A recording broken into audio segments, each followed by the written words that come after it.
Anime for Blondes. Why did you really want to watch this one? Because I like mysteries. Oh. And there's no ulterior motive for wanting to watch No this. specific voice actor. Action! Hello, I'm Becca. And I'm Allie. And welcome to Anime for Blondes! It's about time that we get here. It's About Time. It's season 2, second episode of season 2. My lucky number, I gotta say. Number 2? Yep. Is that true? Yes, that's my lucky number. Like, actually. Okay, I was like, isn't it 27? No. Okay. It's 2. Okay. So today, we are talking about finally a woman protagonist. Woo! And I have a question for you. Yes. Why did you really want to watch this one?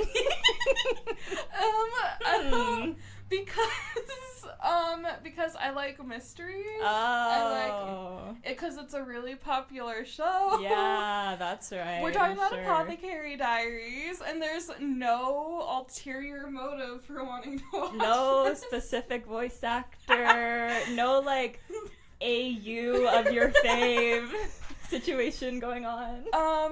So in case you didn't know, Mr. Tang, KG Tang, he voices the male love interest / male protagonist in this show. And who is Mr. Tang? If you didn't know, he's also the voice of Gojo.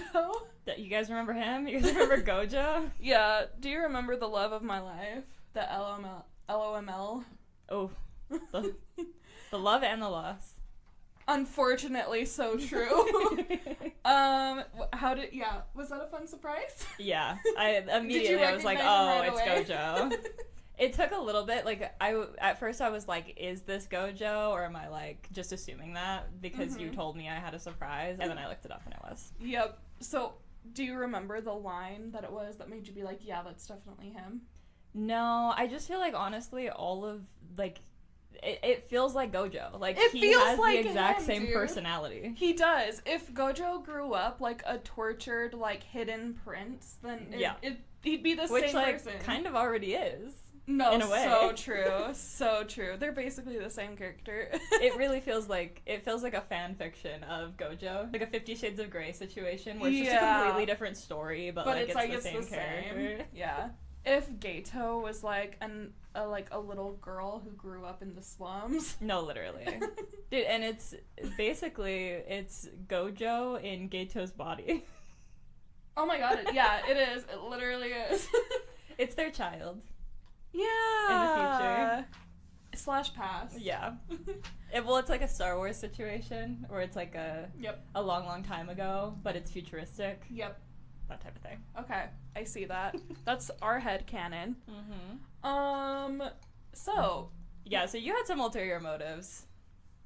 Yes, but also it was really popular, and I really did want to talk about. I wanted a girl show. Yeah, but I know in the back of your head you were like, hee. Well, to be honest, I unfortunately, the first time I watched Apothecary Diaries last year, I was watching it in Japanese because the dub hadn't come out yet. Whoa, when did you find out that he was the dub? So the first episode we watched in English, but then we had caught up, so the next episode was in Japanese. Oh. So that was a loss. That was a loss, and then I would just get clips on TikTok of all the English, and I was like, God, I'm missing out on some excellent content right now. Yeah. So rewatching it for this recording, it was so satisfying. I'm like doing my job, and I just have to stop and giggle every now and then because he'll say something. He's so Gojo coded. Even like just so... how they like make it such a big deal that he's so pretty. Like it's literally, Gojo coded. At least once per episode, they talk about how he's like annoyingly beautiful. Mm-hmm. Even Mao Mao's like, it's stupid how perfect he is. Yeah. To start, what do you think of this show? I like it. I think you had a much different watching experience than me. Yeah. I think that binging it is kind of rough, honestly. Like, I binged most of it last week, and then I finished it last night. And I really enjoyed my experience watching, like, 5 episodes last night, rather than watching, like, a bunch all in one day of last week. Because I think it's just such a different anime than I've watched so far. It's very, like, it feels very slice of life, and, like, I watched a little bit of it with Taylor, and he described it as, like, it felt like all of the episodes were, like, the filler episodes of other animes, where, like, not a lot that's, like, crucial is happening. They're all just kind of their own little stories, and there's a little bit of, like, overarching plot, but a lot of it is just kind of, like, low stakes, and, like, just the character story. So I feel like it'll be... I really liked the new episode of season 2, and I feel like watching it each week will be a better experience than binging it. Because binging it felt like it was, like, the same episode over and over and over again. That's a good point. I thought that binging it would be better because you wouldn't forget, you know, overlapping pieces from each different mystery. Because, yes, on the surface, each episode is, like, its own mystery of the week, and they're unrelated. But actually, most of them are related. So I thought watching them back to back would, like, be better so you can keep track of the overall plot more. Yeah.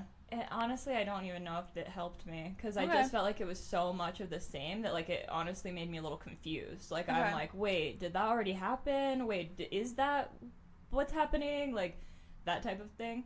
Like, when, I mean, we're gonna talk about it, but when it's kind of, like, revealed that he is a prince, I'm like, wait, did we already know that? Did I miss that? Like, yeah. There was a lot of aspects of that where I'm like, wait, because it's so just, like, kind of a simple, fun, slice of life story each episode, it was kind of hard to, like, I feel like there wasn't, like, big moments. Okay. Like I'm used to in other animes. Like, an Attack on Titan, like, big reveal moment that you can't miss, you know? It felt like it was just kind of, like, a part of the episode. Yeah. It was more chill. I think I kind of like that this is your first dabble into, like, slice of life, because it's not set in modern times, so there's a different aspect to it, which is fun. And it actually is a highly feminist show, even though like, okay, the media literacy epidemic, it's people have spoken about it enough, so I don't really need to get into it. But if you're someone who's watching this show and your takeaway is it's glorifying slavery, it's glorifying, like, the abuse and sexual abuse of women. No, it's not. It's critiquing all of that, and it's, like, telling you every single episode, every time there's a new murder or a new tragedy about, like, obviously not one of our main characters, but just someone in the world, like, they treat it with the same seriousness and care that they would a main character. And it's, like, critiquing how, like, fucked up the society is. And so if your takeaway is that it's a sexist show, you're not watching it correctly. And that is the incorrect way to watch it. That's like saying the Hunger Games glorifies, like, the murder of children. My mom, when she read them. Really? I mean, looking back on it as an adult, I get it a little bit more, but yeah, when I was reading them in middle school, my mom would always read, like, the same books I was reading, just to make sure we could, like, have any talks that we needed to have, and, like, I got the talk before I could read Breaking Dawn, for example. Right, sure. And so I was reading Hunger Games. I'm like 12. I'm loving it. I'm like, this is so cool. Katniss is so edgy. Love her. Love the romance. And my mom's like, this is the worst book I've ever read. Like, this is so horrible to read. Becca's mom. Because it's so horrible. Like, yeah. It literally is child murder. Like, I get it as an adult. It is horrible. Like, I think she knew realistically it was a good book, but she was like, why are people enjoying reading this? This sucks. Like, this is horrible.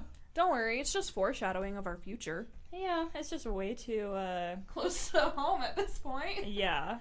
But honestly, I think that that's a good point. I did have the thought while watching this, I was like, is this allowed? Are they allowed to have the, like, thing, like, I don't know, just, like, all the plots.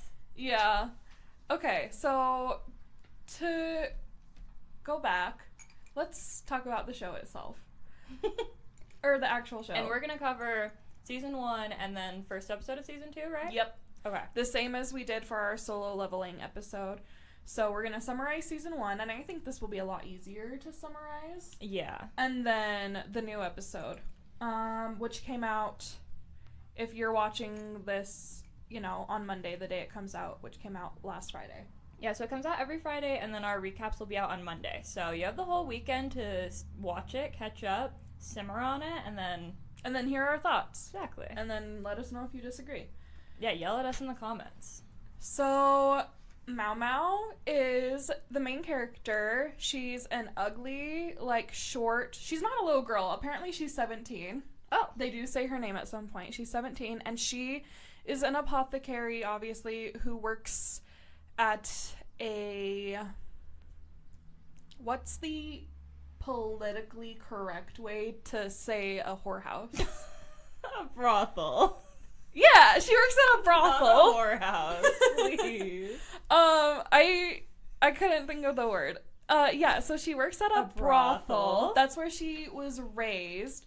All of the, high level, they're called princesses. They're concubines. Yeah. Basically, all the main women characters in the show are either concubines or servants. Mm-hmm. And we are going to use the terms that they use in the show. So, if, don't cancel us for using the word concubine. Is that, a cancelable phrase now? It could be. I don't know. I can't keep up. We could say sex workers, but I think we should just use the words they use in the show. Yeah, I feel like, yeah, we can use the words said in the show. So she is out in the field collecting herbs because she's a little freak who loves... Okay, you're not a freak to love, plants and herbs weirdo. and science. The thing that makes her weird is she likes to do experiments on herself and, actively eat poison. But she gets kidnapped because that's the thing. People can, in this, I guess this is the real life too, people can just kidnap you and then sell you to someone, and then that's it. That's crazy.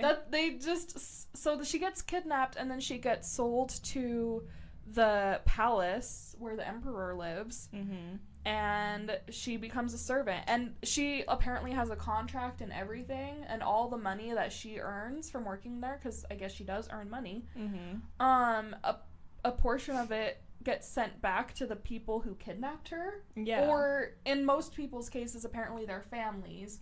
Their families get cuts when their children work as a servant. But since it wasn't her family who sold her, it was random people. So that's how this society works. Yeah, I do like the plot point when she's, trying not to make more money. She's like, I don't want to make more money because I don't want them to have more money. And then the queen's, totally down for it. She's like, yeah, she's got her back. What does she do instead? She's like, oh, you broke a thing, so this is gonna have to come out of your pay, but not your separate pay. This is gonna come out of your main pay. Yeah. So and she hands her actual money. She's a girl's girl. She's a girl boss. And then the other main character, his name's Jinshi. He's a eunuch. Yeah, that I am embarrassed how long I just I missed that. That he was a eunuch? I just thought he was just another worker at the palace for a while. Well, that's the thing, is that in order to work in the rear palace with all of the emperors, is there a different... No, concubine. Is all of the workers there either have to be girls or they have to be eunuchs. All of the ladies in waiting. Yeah.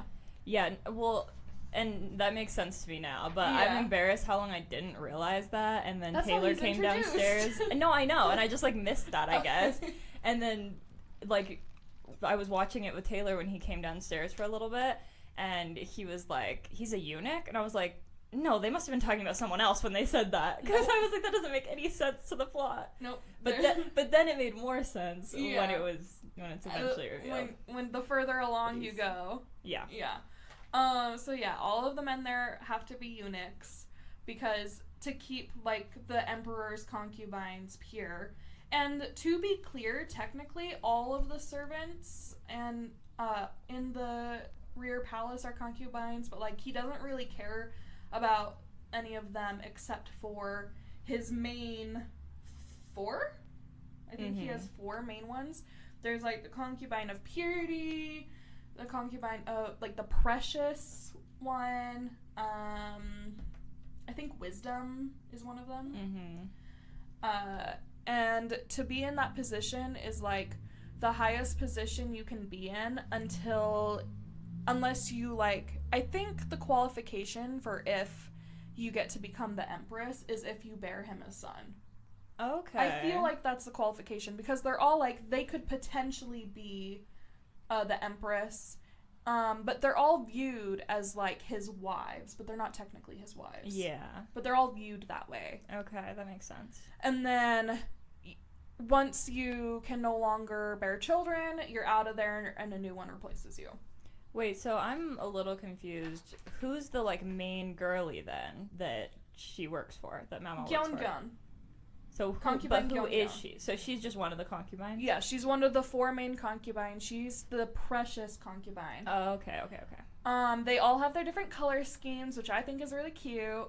All of their ladies in waiting are supposed to dress in complementary colors, like a little squad.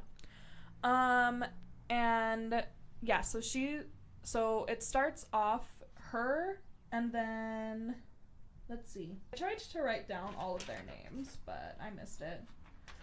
Okay, there's Gyeon, and then another lady who, they're both pregnant, and they're both giving birth at the same time, and they're both sick.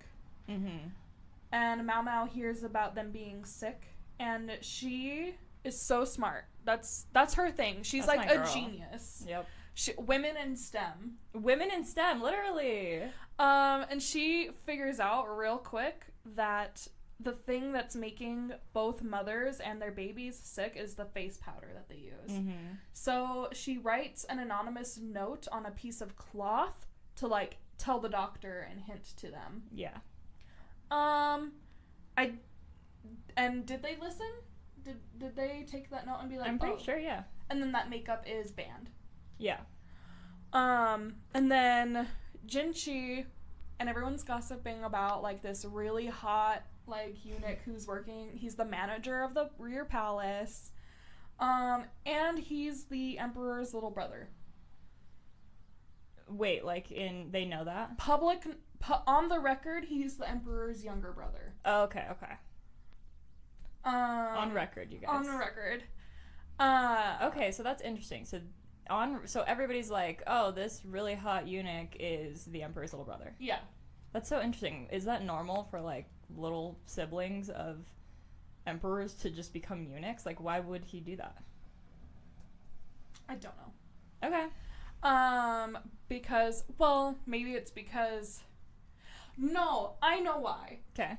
I actually do know why. It's because the emperor doesn't trust anyone else to manage all his concubines. Okay. Yes, no, actually, yeah. Yeah, I'm pretty sure they talk about that. I'm pretty sure they do too, because that actually rings true in my mind. Yeah. My only experience of eunuchs before this is Game of Thrones, so yeah, I'm very also confused same. here. Also same. So Jinchi is like, who wrote this? Because who here is literate? Please. The literacy epidemic. Yeah, no, literally. When you said that before, I thought you were talking about it in the show, and then you proceeded to talk about real life. Literacy problems are a thing in this show. In real life and in the show, you guys. Yeah. Go to your English class, please. Anyways. Or like read a book. Read any book. I don't care what it is. Don't read a book talk book. You can read a book talk book, but read another book with it. Branch out. It doesn't have to be an old classic. Read The Handmaid's Tale. Yeah, read The Handmaid's Tale and then read Fourth Wing, because like we like balance. Yeah, it's all about balance. And the third book's coming out in like a few weeks, so you gotta be the third Fourth Wing book. Yeah. I haven't even read the first. Girl, you gotta start. I know. I was listening to it, and then I was like, this is a little cringe. Yeah, I feel like you won't like it. I love dragons, though, so I want to like okay, it. here's our we're exact opposites in that I like my contemporary books to be more realistic, less cringe. Like, I can't hand cringe in my contemporary romances. I can handle cringe in my fantasy and in my, like, fake, like, that type of stuff.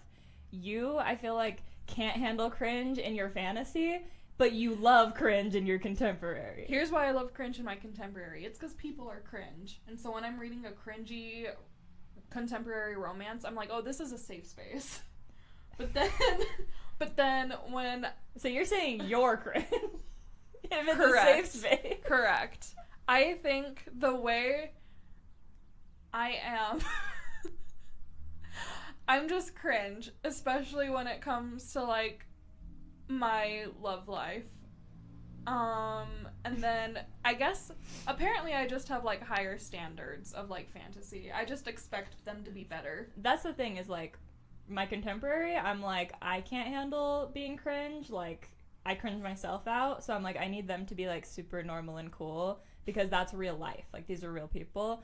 Whereas my fantasy, I'm like, these aren't real people. This is fake. They can be as cringe as they want to. I don't care. Yeah. And you know what? Both of us are correct. We're so valid. Both of us are valid. However you like to read is valid. Yeah, so everybody's saying the Fourth Wing sucks. You're annoying.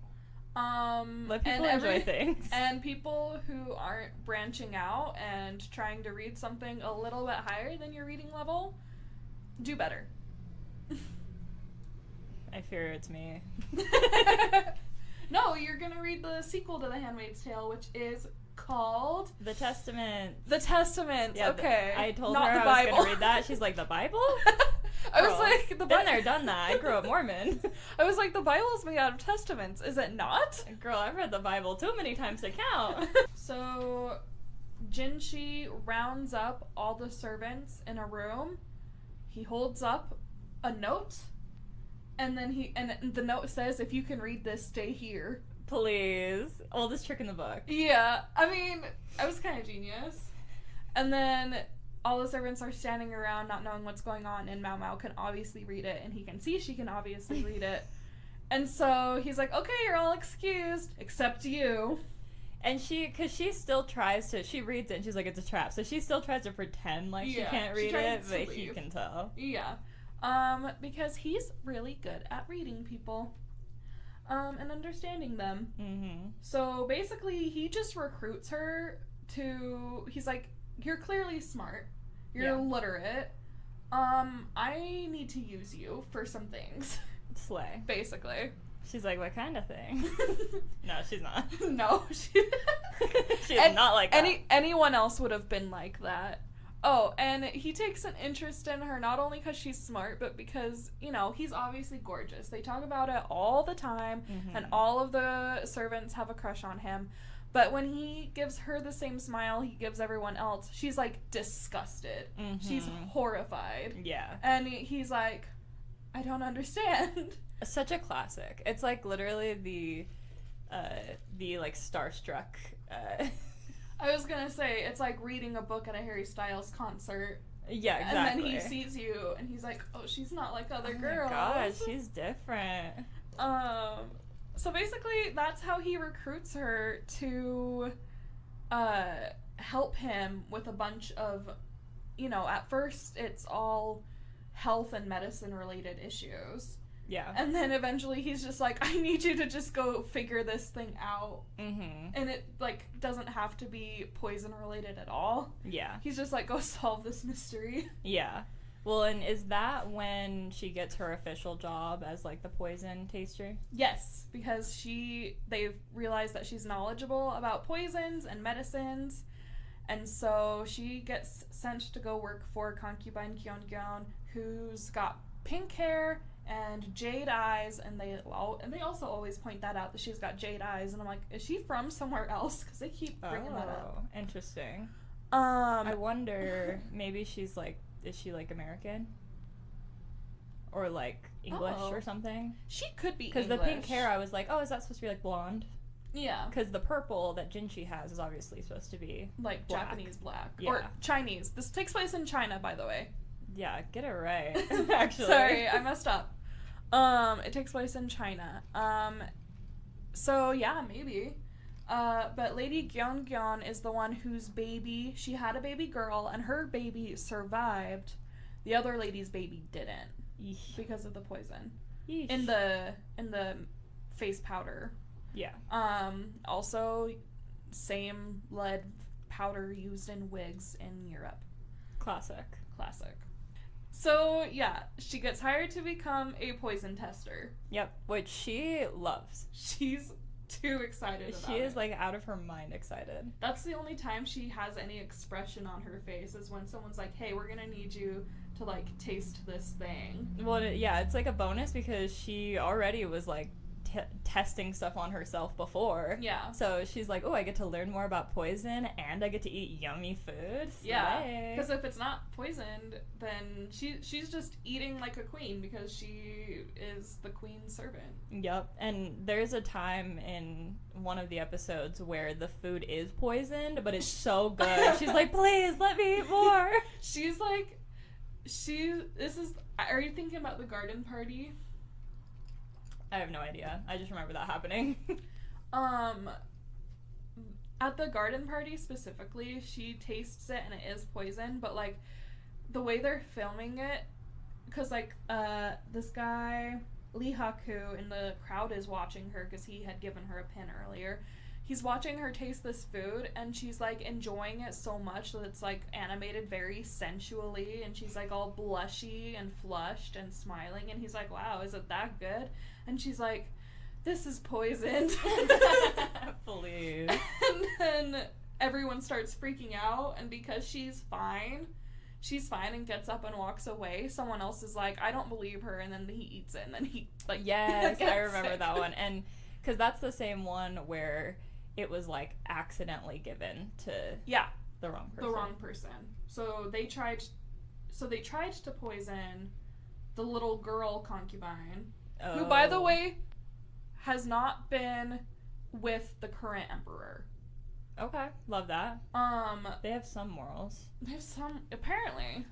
Yeah, so the current emperor's father was... Unrealistic. Yeah. This is a fantasy show, guys. We don't want to get that dark with it.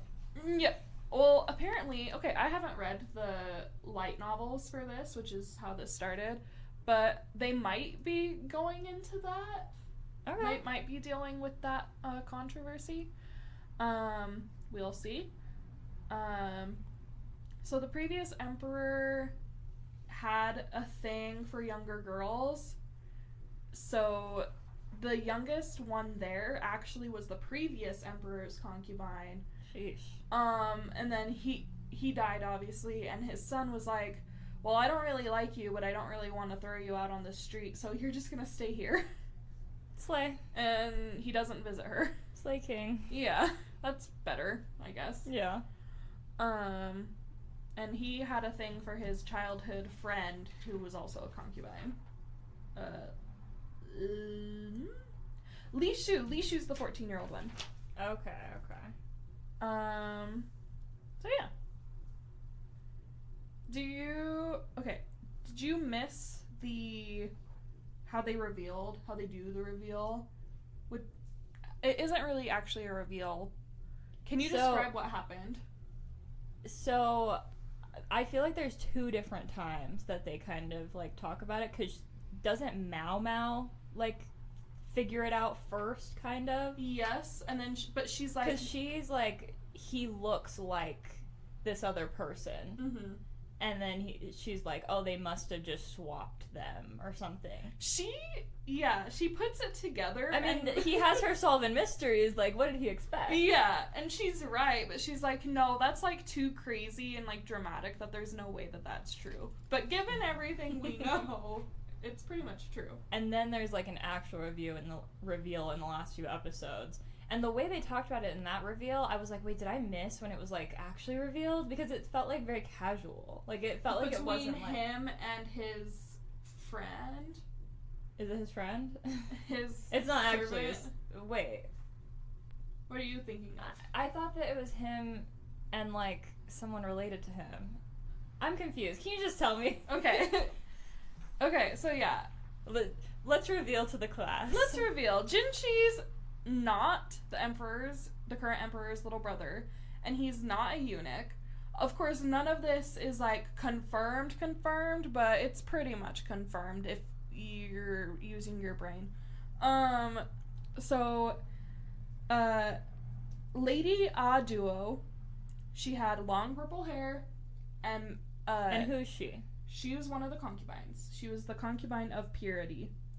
She's not the current concubine. No. She ends up getting replaced because she turns 35, and I guess they're like, well, she can't have children anymore, so you're out of here. Well, yeah, that's what happens. She and the previous emperor also both had babies at the same time. So the doctor, there was only one doctor. He obviously had to prioritize the current emperor's child instead of the prince's child with a concubine, which was Aduo. So Aduo's son died, and she hasn't had a baby since. Okay. But Mao Mao is like, wow, there's an extraordinary resemblance here. They both have dark purple hair. They're both really tall. They both have, like, what is it called when you, like, kind of look like, you both look masculine and feminine? Androgynous. Yeah, they both have, like, beautifully androgynous features.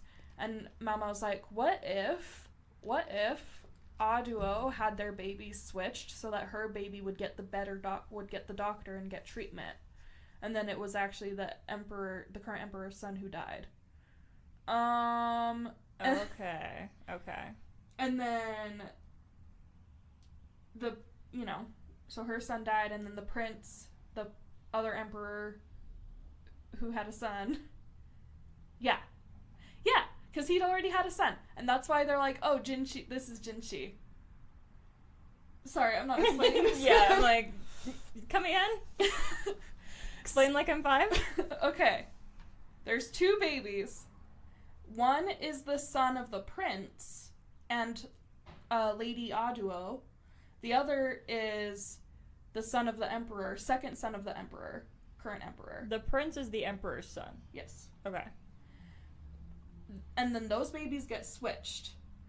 So the emperor ends up raising his grandson as his own and doesn't realize it. He's being raised as the prince's younger brother. And now the prince is the emperor. And his younger brother is a eunuch, but it's actually his son. Yes. And he doesn't know. He doesn't know. I'm pretty sure he doesn't know. Wait, Jinshi or the emperor? The emperor. I'm pretty sure the emperor doesn't know. Does Jinshi know? I feel like, Jinshi knows. Okay.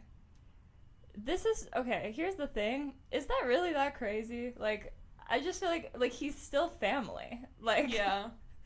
I mean, he's still his little brother. He's still, like, he would have still been, like, a fatherly figure to him anyway. You know what I mean? Mm-hmm. So, I'm like, is it really that big of a deal? Whether he's the son or the little brother? Yes, it does. Is it because he would be next in line? Yes. Oh, okay. That's why. And so Jinshi is in hiding, as the emperor's younger brother until the emperor has another heir. And then that's when Jinshi can settle down and have a family, which is what his friend wants. Yeah, who's his friend? Because that kept confusing me, because I kept being like, wait, is that guy his dad? Like, it's not his dad. He's a servant who raised him, basically. Okay, so he's a and fatherly he really figure. is a eunuch. Okay, at this point. But he has his own family and stuff. He has kids, grown kids, a grandkid. Okay. That they talk about. Because he has a moment where he's like, my younger son that would be turning 19 and should be settling down soon too, and he's talking about Jinshi. Yeah. Because the ages are like slightly off. Yeah. So on the record, Jinshi's 24. Yeah. But he's actually 18. Why do they have to do that? I don't know. Just to make him a eunuch at the time? I guess. Yeah. And he's taking this medicine to both prevent his features from being too masculine, because, like, to prevent him, it's anti-testosterone, I think. Yeah, so it's like, and it's like a sexual suppressant. Yeah. And so his friend is like, if you keep taking that, you're not going to be able to have kids. Yeah, you're going to become impotent. And he's like, well, this is what I got to do to maintain my position. Which, okay, so is the plan that once the Emperor has another son, he's going to be like, big reveal, actually I'm the heir? Or is it like, oh, he could just live a normal life at that point? At that point, he'll just be able to live a normal life. Because if he wanted... Because, like, there's nothing really stopping him from being like, hey, I'm your son, if that's what he wanted. That's the thing. I'm wondering why they even had to do this. Well, partially because Aduo made the switch and she could get killed for that. Because she's the reason the previous emperor's son died. Okay. But then, so at that point, it's like... I don't know. I feel like, why is this even relevant? Because he's still living as the younger brother. So he's still in the family. But he's not heir to the throne. Would he not be heir if a son is never born? Wouldn't he be the next in line anyway? Like, I feel like he's in the exact same position as he would be. You have a point there. The only difference would be is if another son was born, he would actually have more of a right to the throne. But if he doesn't plan to do that, then what are we doing here? What's the point? You got me there. We're not sure. I'm not sure, guys. Maybe in season 2 they'll explain. Maybe Mama will be like, hey, I know what's going on here. She probably will. She's so smart. Yeah, she put that together with, like, just by looking at the two, and I'm like, did no one else look at these two standing next to each other and be like, wait a second? No, literally. But whatever. Yeah, I think that's so... I just am so intrigued by this, because it just doesn't seem like it's that crazy of a difference. Like, I was thinking the reveal was that he... Like, I didn't catch on that he was living as the son, or the brother of the Emperor, so I thought it was just going to be this big reveal that he was even related to the Emperor. Oh. But now that I know he's living as the brother, I'm like, what does it matter?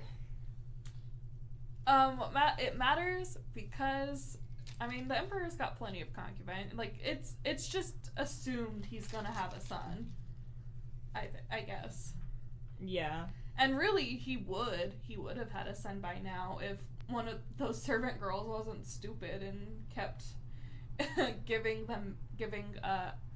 other lady the poison makeup. Yeah. So. Yeah. I don't know. And Lady Young Gun's pregnant again. True. Fertile queen. I'm excited about that. It was a fun kind of little thing that they did where Mao Mao was like the poison taster for a while, and then Jinshi was like, okay, she's not pregnant, like, come be my personal assistant for a while, and then she got to go back as soon as she's pregnant. Like, that was kind of a fun, like, change of pace. Well, the Emperor is like, hey, can you go help my other lady, because she's still sick and I can't figure out why. And she gets to beat the shit out of one of the other ladies in waiting because she was stupid. Oh, jeez. And Jinshi was like, oh, women are scary. Yep. I thought that was funny because me and Malachi will watch stuff and he'll be like, no, women are scary. He just, like, says that. Yeah, he does. He quotes that. Pretty That's funny. often. Women are scary. That's true. Women are scary. Yeah, but so are men, but for very different reasons. Anyways, that's kind of what the show is about, is how scary men are. Yeah. What did you think of the honey episode? The honey episode? I don't know if I remember that one. What happens in it? Well, Mamo figures out the whole thing about Jinshi. She figures out that the babies were switched. What else happens in the... Like, what do you want me to talk about? That's the main, like, part that I remember. That the babies were switched? Yeah. Just her, like, thinking about it. So I've got a list of my favorite things that he says, and one of them is, good girls should be rewarded. Oh. And he's trying to give her honey, and she hates it. Please. I do think it's funny that she hates him. Yeah. And he loves her, and they kind of touch on that in this season 2 first episode.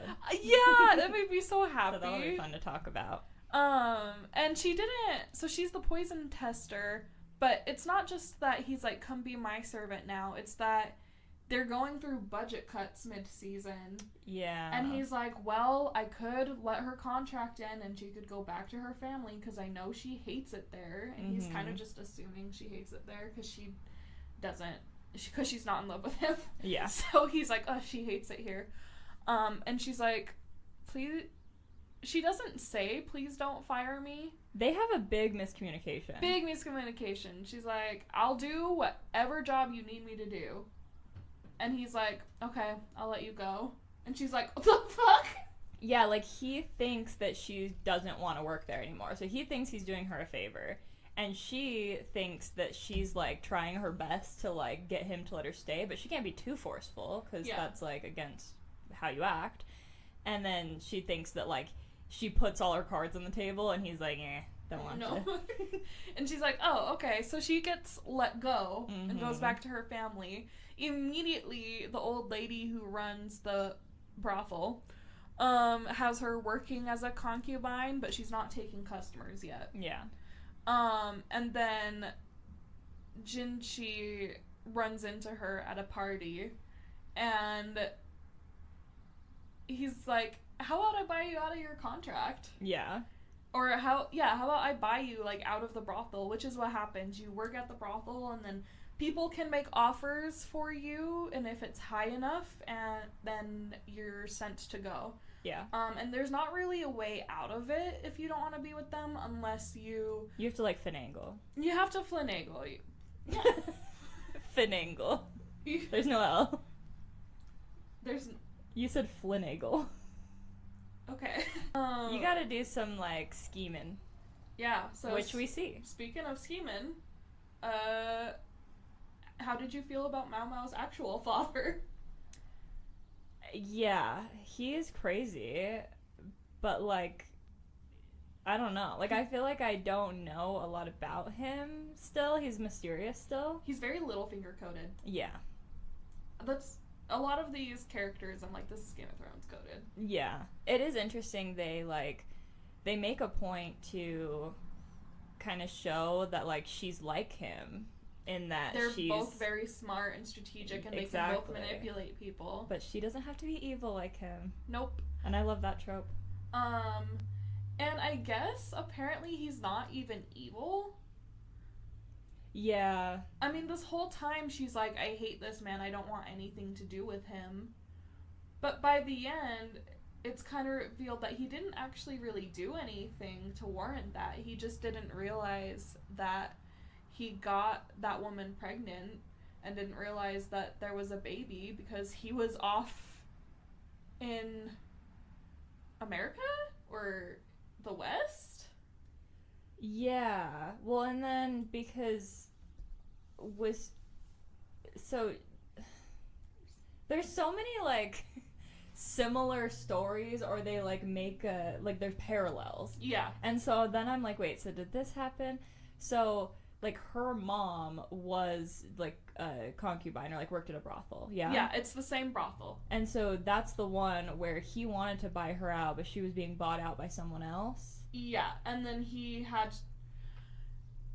was being bought out by someone else, so they have, like, one night together, and then he leaves. And he's face blind. He's face blind, yeah. Which, me too, King.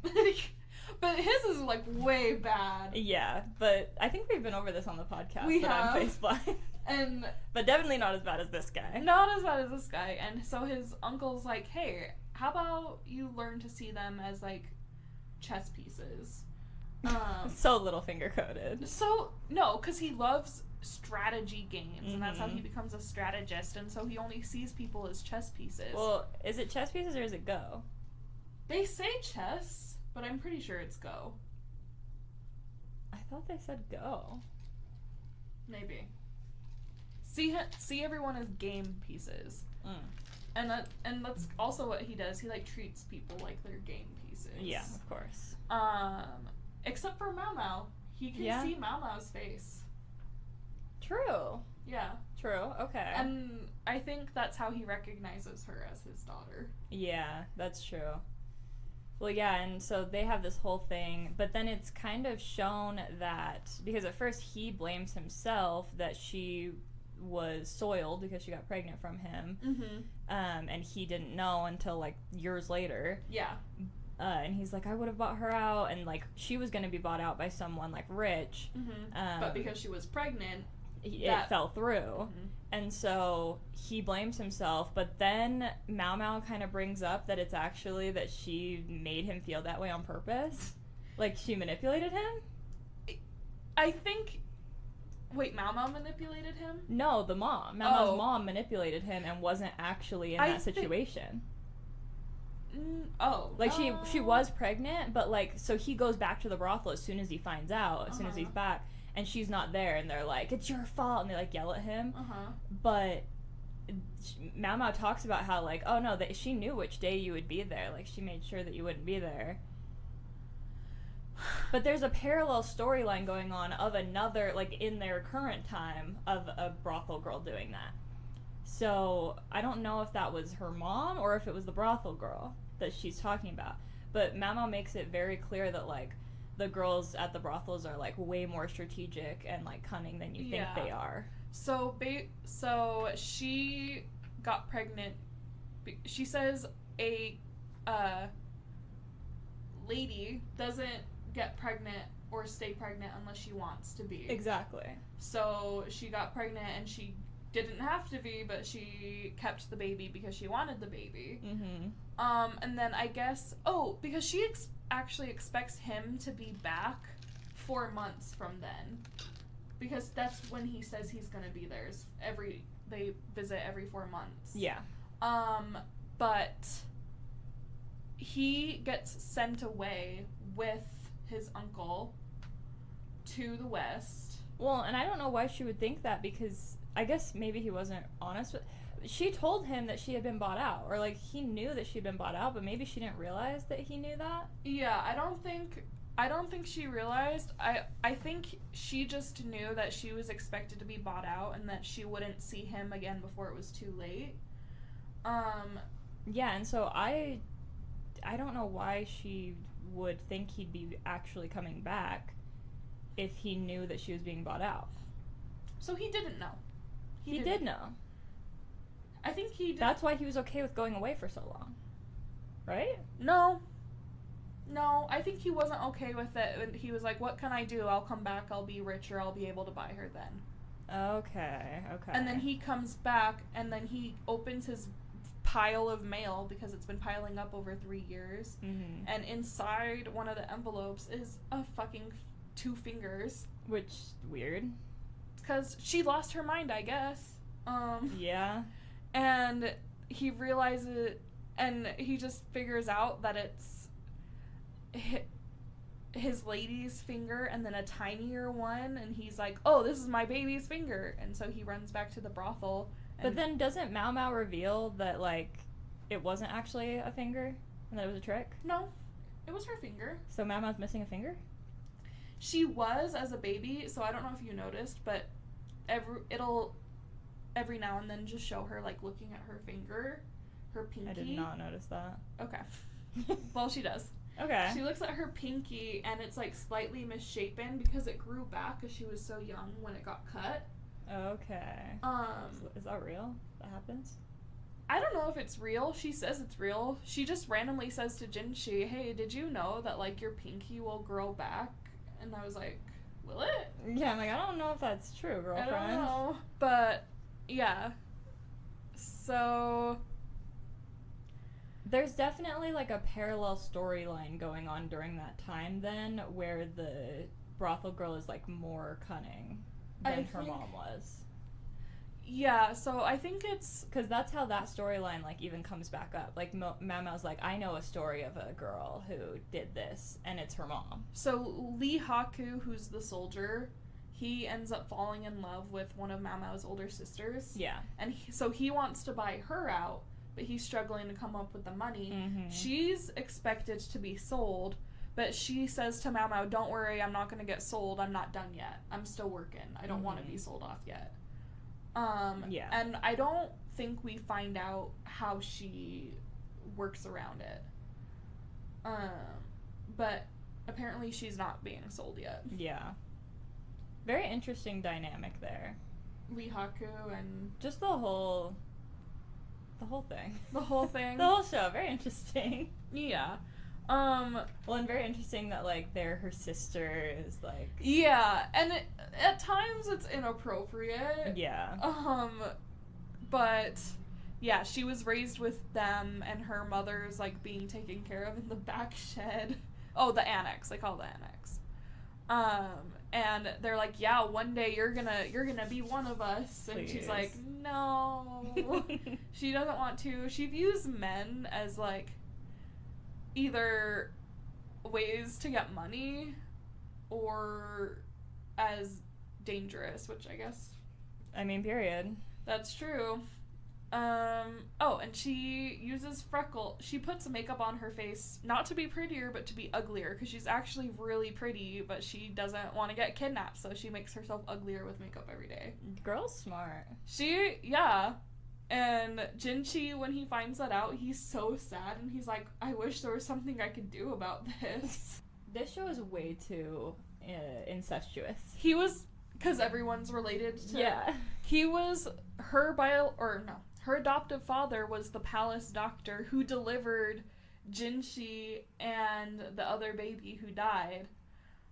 And then because the other baby died, he was banished. And Mao figures out that he was the palace doctor. Because all the same plants that he planted at their, like, home garden for medicine, they're all the same plants that she finds growing at the palace next to the, doctor's quarters. And then she finds it later in some kind of, like, employment record. Because she's like... She's sneaky. She's like, hey, can I just have all this confidential information? And she's like, yep. Yeah. And then, her adoptive father is the uncle of her biological father. Okay. Yep. Does the book thing happen in season 1, or was that season 2? So that's season 2. Okay. I couldn't remember if that was end of season 1 or beginning of season 2. Yeah, so the end of season 1, basically, another one of her sisters gets sold. And it's tradition that all of the sisters dance, like, do a celebratory dance when one of them gets sold off. Yeah. So one of her sisters gets sold, she gets a package in the mail of her dancing uniform, and she goes and does a dance up on the wall for her sister, and then Jinshi catches her, and he's like, what are you doing? Yeah. Oh my god, the murder plot, the assassination attempt. We probably should We touch probably on that. should actually talk about that. I was like, and then her stitches from the assassination attempt open up, and I was like, oh. So, yeah. So, did you understand everything that happened? I'm gonna need a recap on that one. Sorry, listener, this whole episode is me yapping. This whole episode is you making it make sense to me. Okay. Honestly, it's my fault. I should be the one apologizing. I'm like, you binged it so recently. Yeah, but, like, as I described, because every episode was so similar but just slightly different, it was, like, so hard to stay focused and, like, actually realize, like, when something was big, you know? Yeah. Okay, so basically all of these little mysteries that she's solving, they're either related to the past and how Jinshi is in his position, or they're related to someone trying to kill him. So someone's trying to assassinate Jinshi. Also, her biological father knows who he is, and he's using it to blackmail him. Classic. Because he's like, surely someone in your position can help me with this thing, and he's like, oh, in my position. He's like, I'm a eunuch. He's like, I'm just a guy. I'm just a eunuch that's also the younger brother of the emperor. Like, that's a good enough position. Yeah, but it's not. I'm really... so confused on, like, the customs. On the motivation of that. Yeah. So, yeah, all of these mysteries are connected. So, someone wants to kill Jinshi, and all we know for sure is that one of the servant girls that Mao meets in the garden is a part of the plot. Oh, she's the one that, like, fakes her death. The one who faked her death. Okay. So, yeah, guys, there's a servant who fakes her death. Yes. And she also has an interest in poison and medicines, and she meets Mao Mao out in the fields picking flowers, and she makes a joke that she's gonna make she's planting a flower that will bring her back from the dead, and Mao Mao thinks she's serious for a second and gets really excited, and I'm like, girl, who are you trying to bring back from the dead? You're like a little too excited about that. Yeah. But then she's not joking at the end. She's not joking. She's like, I'm actually planting morning glories. And she's like, wait a second. There's a plant that looks like a morning glory that will make it so you seem dead, but then if you don't take too much, you'll wake up a few hours later. It's the Romeo and Juliet thing. I was gonna say, it's giving Romeo and Juliet. Yeah. So there was also a mystery where Mao Mao helped these metalsmith workers. Their dad died. Who was killed. We figure out he was killed because he was inadvertently part of this assassination attempt. Mm-hmm. He made a type of metal that when exposed to very little heat will melt. So someone commissioned him to rework a structure that's in this temple where all these ceremonies take place, because Jinshi was scheduled to do a special ritual there. I don't know what it is, but it's some kind of ritual, and so when the candles for the ritual are lit, it will heat up the metal and melt it, and then the podium will fall over and then kill whoever's doing the ritual. Mm-hmm. That's the plan, or that's one of the many plans that were put in motion to try and get to him. But that's the biggest one. And she figures it out just in time, and she saves him. So it seems like everyone who was involved in this assassination attempt, on purpose or not, has either been murdered or they committed suicide. Yeah. Or faked their death. Mm-hmm. So we don't exactly know who, but someone wants to kill Jinshi, and I assume it's because they know who he really is. Yeah, that's gotta be a bigger plot in this next season. And I think, would it be crazy to theorize that it could be the Emperor? That he knows? Yeah. So his dad? Maybe. Yeah. That'd be interesting. Like, I don't know. I have no idea. Maybe. It's usually a person that's, like, closer than you think, you know? Yeah. And I was like, that would be a crazy twist. That would be a crazy twist. And Mao Mao saves Jinshi. She pushes him out of the way, and her leg gets cut really bad. This is after she gets punched in the face because she's trying to interrupt the ceremony, and the guard won't let her in. Mm-hmm. And then, so she saves Jinshi, and Jinshi's just, like, heartbroken for her, and he carries her all the way across the palace grounds to the infirmary. Yeah.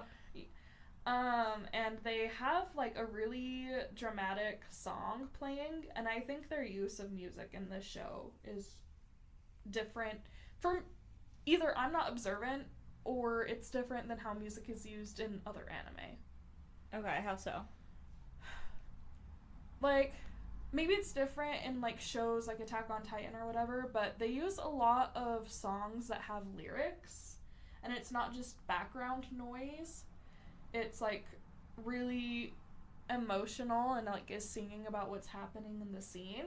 Okay, I getcha. So it happens when she's dancing on the wall, when he carries her, when Lady Aduo is sent away,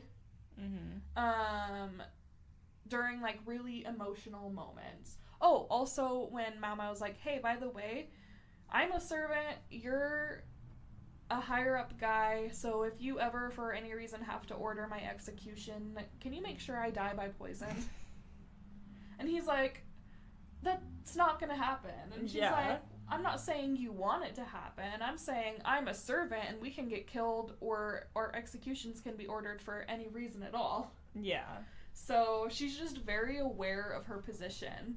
She's wild. Everyone in this show is either like dirt poor or a slave or super rich. Yeah.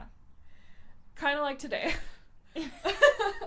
It's just the circle of life. It's you know how that goes. Of life. Yeah. There's also a little part where is it Adua that is her sister that got? No. What's her sister that was gonna get sold away that the guy likes? I don't know. Well, okay, so she has a sister that like this random guy. Who is he? His name's Lihaku. He's a soldier. Lihaku, the soldier. He keeps trying to get Mao Mao to like help him, like get with her. Like he likes her. So they first meet because he gives her a pin at the garden party, and apparently, I mean, it can mean that you've gained someone's favor. It can mean that they can take you out of the palace, like they'll vouch for you and they'll be like, I'll take them out of the palace and then I'll bring them back, you know, to make sure that people can leave and not run away because they have contracts that can't be broken. Mm-hmm. Or apparently it's, let's go leave the palace and we'll go hook up. Yeah. Which is how most people take it. Because when she gets the pin, everyone's really excited for her, and they're like, tell us everything! Like, that soldier is so cute! Yeah. And she's like, I don't know what you guys are talking about. But she bribes him to take her out of the palace, because she's like, hey, I work at the Verdigris house, or I'm from the Verdigris house. I can get you a night with one of the 3 princesses of the Verdigris house. And he's like, that's too good of an offer to pass up. Yeah. And he falls in love with the older sister who he ends up staying with. Mm-hmm. She's like, just give him some tea. And the old lady's like, she's not going to let him leave without, like, a good night. So. But then he, like, falls in love with her. Yeah. And then he's like, how do I buy her out? Like, how much is she gonna be? How much do I have to raise? And then Jinshi hears about that and finds out and talks to Mao Mao about it.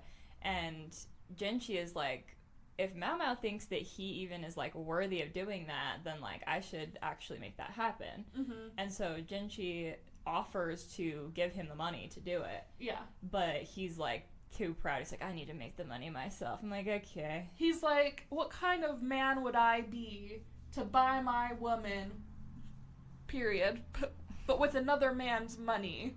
I'm like okay. On one hand, I'm like, you're kind of, the plot is being lost here. The problem is you have to buy your woman, but that's neither here nor there. Like, she'd at least be free, but, you know, yeah. His pride. Yeah. His manly pride. Yeah. But Jinshi, I guess, respects that decision. He does. And he's like, well, he didn't take my money, and Mao Mao trusts him, so that means I can trust him. So I think that means he's planning on using him later. Mm-hmm. So, yeah, unfortunately, Lihaku doesn't get his girl yet. Not yet. But he did send her a love letter, and it's like, hey, if you want to wait for me, I'm going to try and raise my money so I can buy you out one day. Mm-hmm. And it's left ambiguous how she feels about that. Yeah, she kind of seems like she's, like, into him, but mm-hmm. she's also kind of, like, playing the game. She's playing the game. She's, like, not into him. But she's also, it's clear she doesn't want to be bought out yet. Yeah. We need to see some yearning from him. Yeah, we need to see some yearning. And you know who's really good at yearning? Who? Jinshi. He is. So how would you consider this a romance? I think it's definitely more romance focused than, like, anything else I've watched. Well, yeah. Because everyone calls it, like, a romance. They call it a shoujo, but I'm like, I don't know if I could actually categorize it as either. I think that it's definitely, like, Jinshi liking Mao Mao is, like, such a big element of it. Yeah. And her, like, not liking him, it's a little, like, enemies to lovers, like, situation. And I think it'll become more, like, he seems like he's, like, way more, like, actually into her. Like, for a while, it was just kind of him liking to mess with her and liking to have her around because she was a different vibe. but I think it slowly progressed into him, like, having feelings for her. And I think starting season 2, he has, like, it's a more obvious feeling for her. Mm-hmm. And so I think that it'll be a lot more obvious this season. Yeah, his friend calls Mao Mao his toy for a while, and then later he's like, oh, actually, no, he really cares about her. She's not just a toy to him anymore. Mm-hmm. Yeah. And his friend is definitely hinting that, like, he should settle down with Mao Mao. Yeah, he ships them. Which so hard. It's kind of seeming to me like she's gonna be the new empress, just saying. And Gyeongyeon ships it too. Yeah? Anytime there's a situation, because, like, she knows that she's leaving with Lee Ha-koo because of the pin, and she just lets Jinchi think they're gonna go have sex, and she doesn't correct him. She's just like, this is gonna be funny. I like her. He's so sad and miserable because he thinks that he's like, how did you get him to take you out? Like, what did you promise him? She's like, I gave him a night of, like, bliss. Please. He's like, a whole night? She's like, yep, I'm really proud of myself. And I'm like, girl. And he's like, so sad. They do this bit in anime where if someone's, like, sulking, they'll grow mushrooms, like, on their bodies. Oh, yeah. From, like, their tears. Mm-hmm. And so they do that bit. Yeah.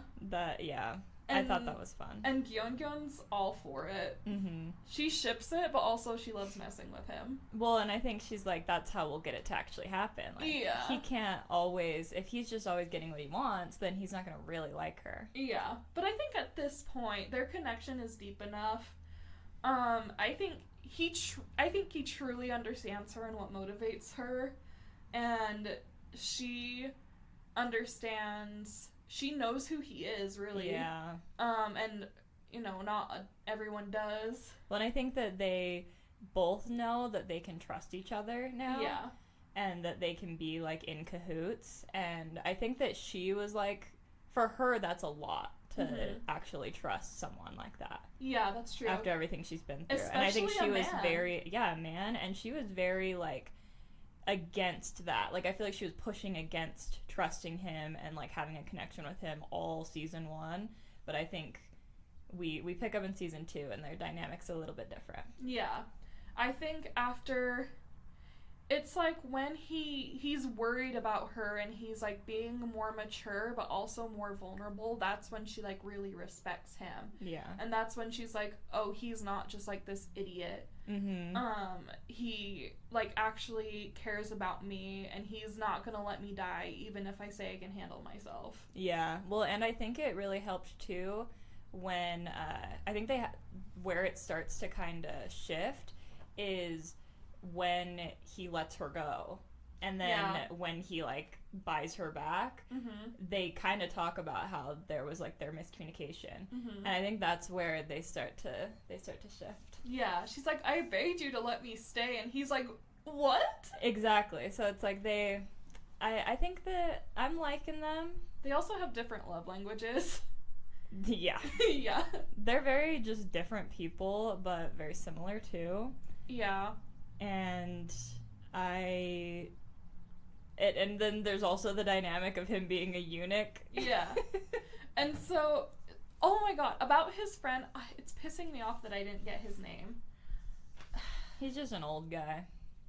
An older guy, but she kind of has a crush on him because every now and then he'll do something nice for her, which, by the way, Jinshi tells him to do. It's not his idea, but he's the one carrying out the order, like giving her a blanket or like soup and stuff.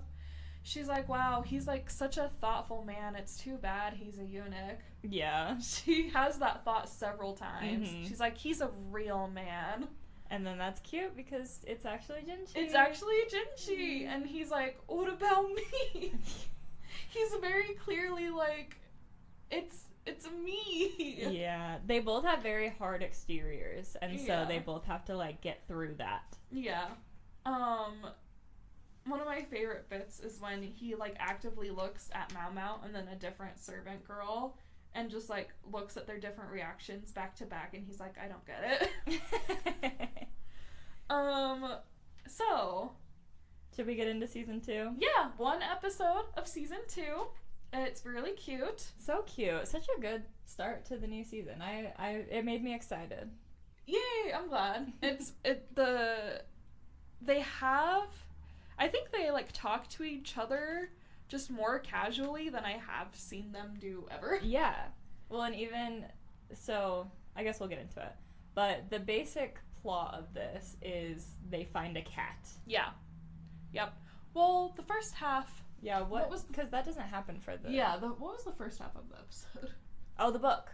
Yeah, the books. So she orders a bunch of. Okay, so as you know, she works at a brothel, and so the women who work there read like basically a bunch of like sex books about different positions, different things to try to please men. And there's even pictures. And there's pictures. So even if you're illiterate, you can still get the idea. Mao Mao orders a bunch of these for the concubines in the rear palace, and Jinshi discovers them, and he's like, is this a good idea? Yeah.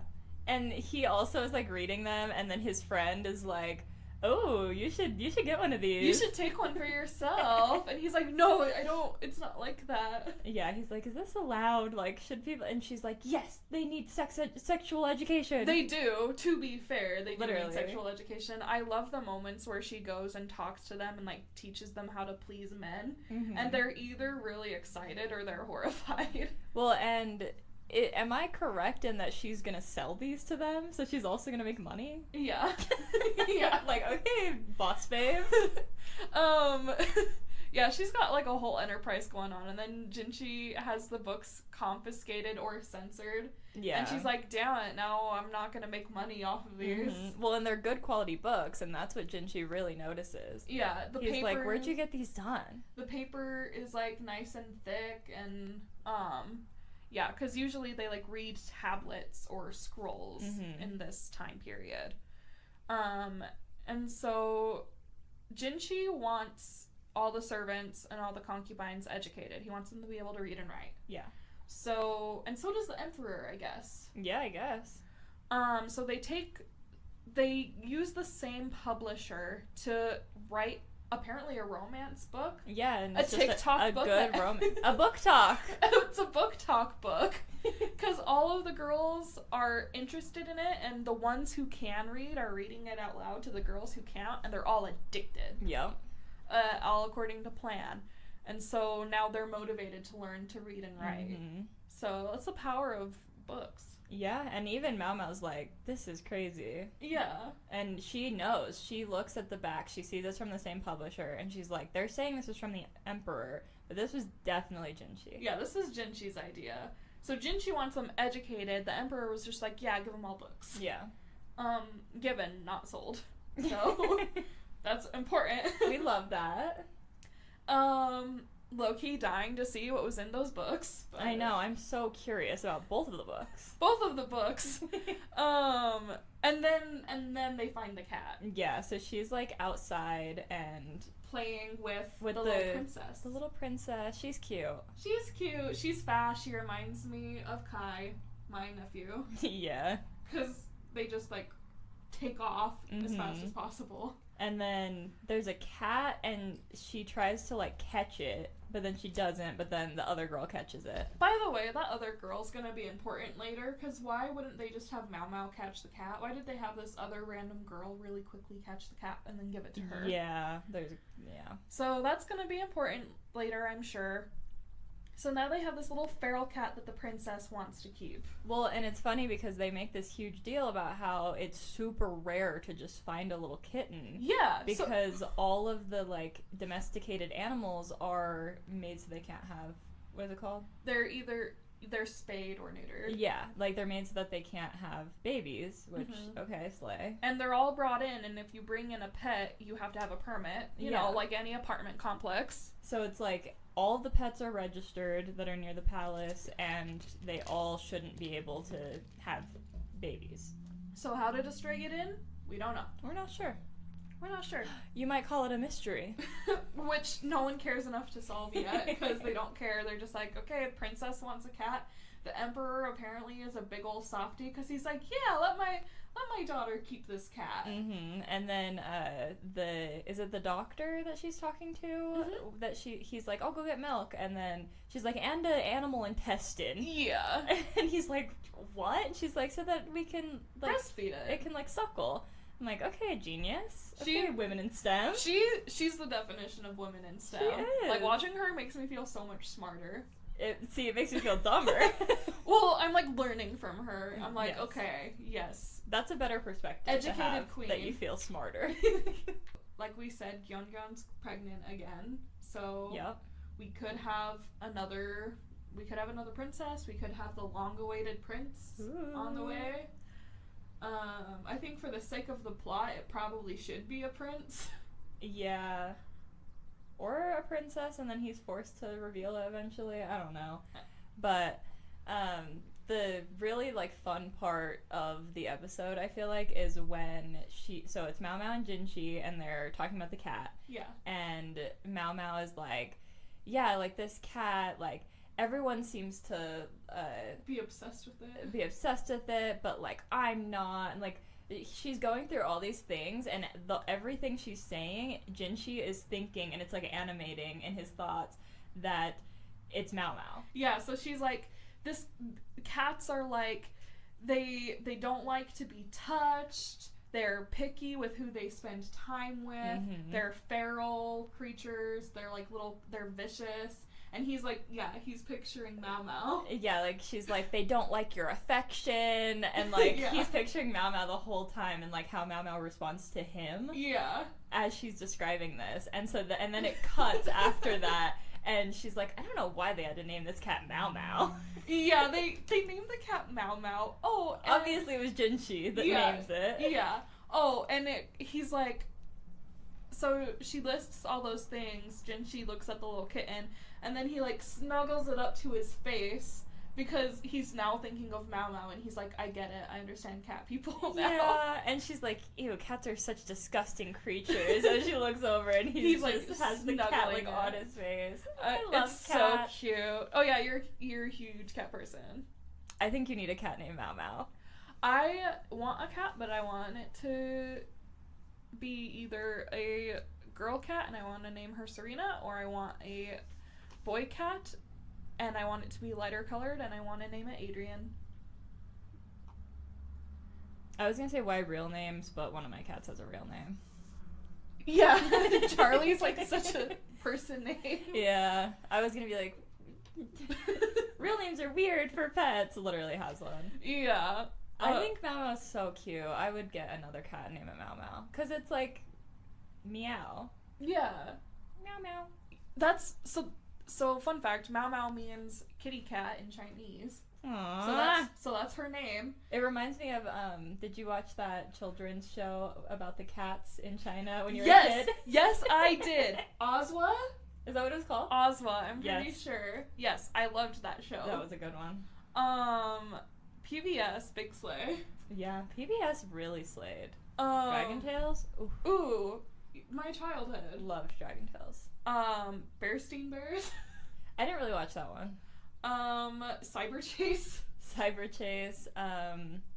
Just like freaking Arthur. Like, I'm trying to think of all the classics. Oh, and Jinchi's friend. I'm gonna be so mad when I remember it. Okay. Because, like, I got to a point where I was like, oh, I know his name, I don't need to write it down. Like I said in the solo leveling episode, that was the only episode I will ever know people's names. I am horrible with names, and you're usually the name person. That was the only episode I'll ever know people's names in.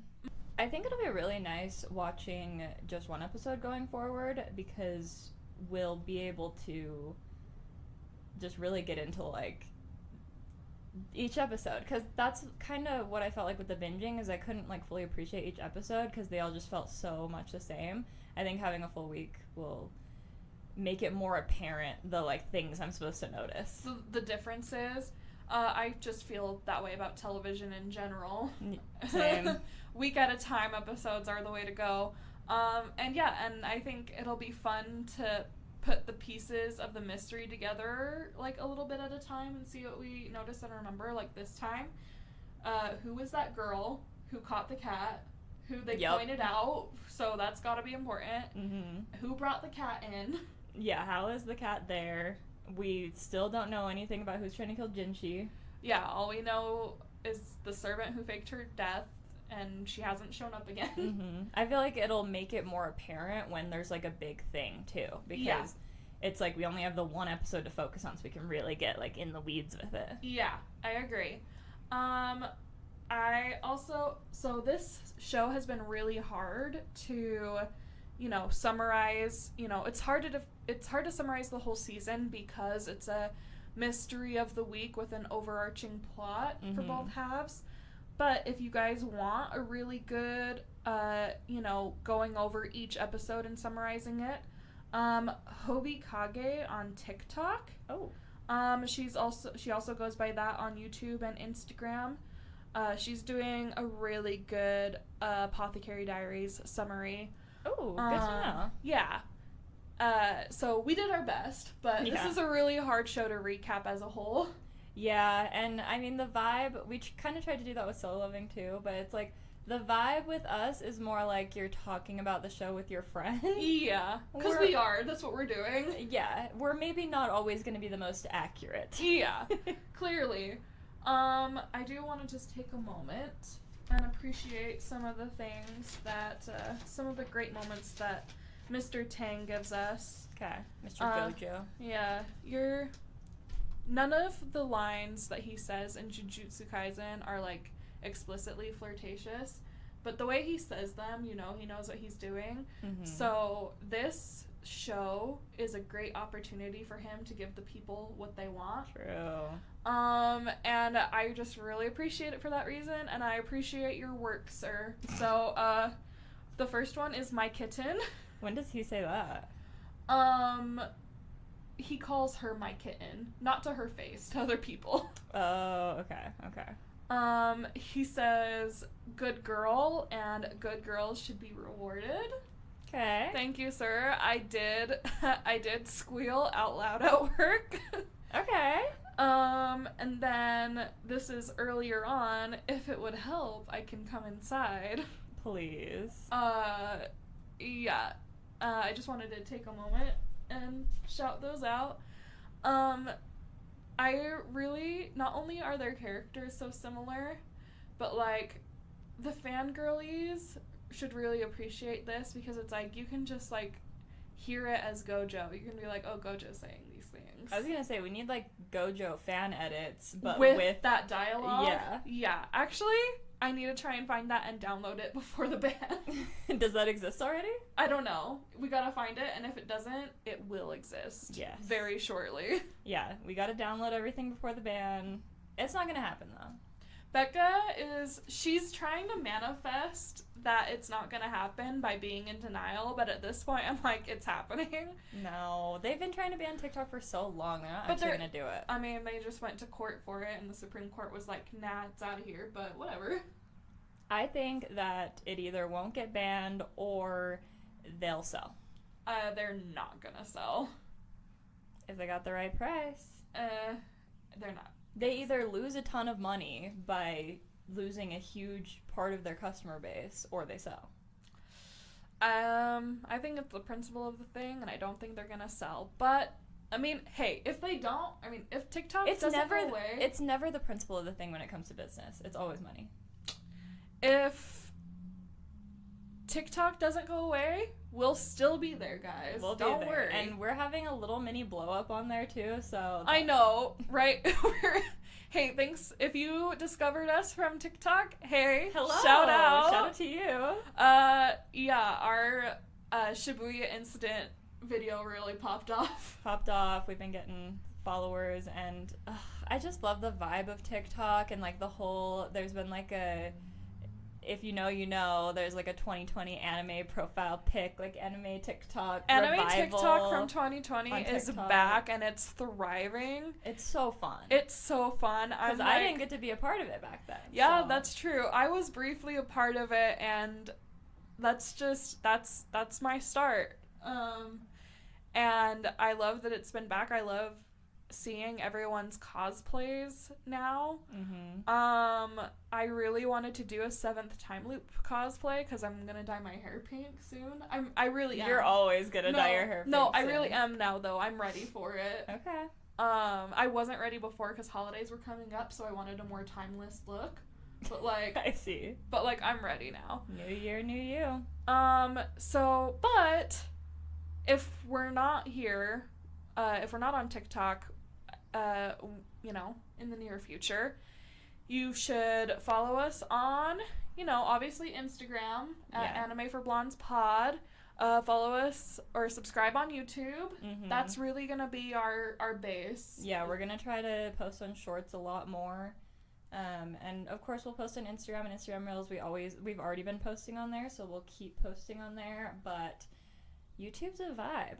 I kind of personally feel that if the TikTok ban does go through, which it's not going to, that YouTube is going to be like the next big thing, which it's not even the next big thing, it's YouTube. Like it's already the big thing. Like as millennials, YouTube was like the source of our entertainment, you know, before Vine. Dude, I learned everything I know from YouTube. YouTube raised me. I learned the meaning of life from YouTube. Okay. Shout out to Dan is not on fire. I don't know that. You don't know Dan is not on fire? I don't know what you're talking about. Oh my god! Wow, we grew up on very different sides of YouTube. We grew up on different sides of the internet in general. And yeah, so true. The one thing on the internet we had in common was Taylor Swift. Literally.